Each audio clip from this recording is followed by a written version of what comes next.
recherches pour l'instant sont interrompues, les conditions climatiques ne le permettent pas.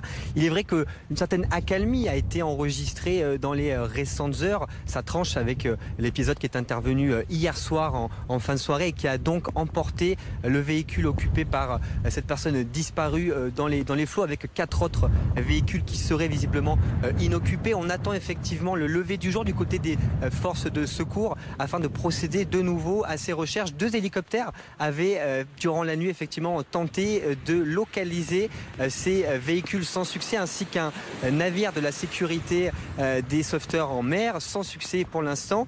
Toujours est-il effectivement que pour l'instant cette personne disparue n'a pas été retrouvée et que c'est seulement au lever du jour qu'elles vont pouvoir reprendre.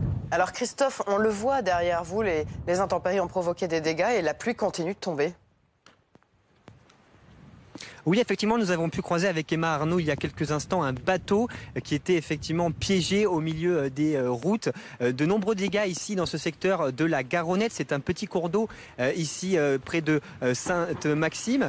Et les dégâts sont importants sur les routes qui sont inondées, submergées. On l'avait dit, la préfecture du Var avait indiqué aux usagers de prendre ces précautions. Il suffit seulement de 30 cm d'eau pour perdre le contrôle de son véhicule et se retrouver piégé effectivement dans ce type de conditions climatiques. Et les dégâts ici sont nombreux. Les habitants pour l'instant sont effectivement encore en train de dormir. Pour certains dans les étages, ils attendent effectivement le lever du jour pour sans doute commencer à écoper, bien aidés par les pompiers qui pour l'instant sont en train de reconnaître le territoire avant de procéder aux premières manœuvres qui devraient intervenir là encore au début du jour.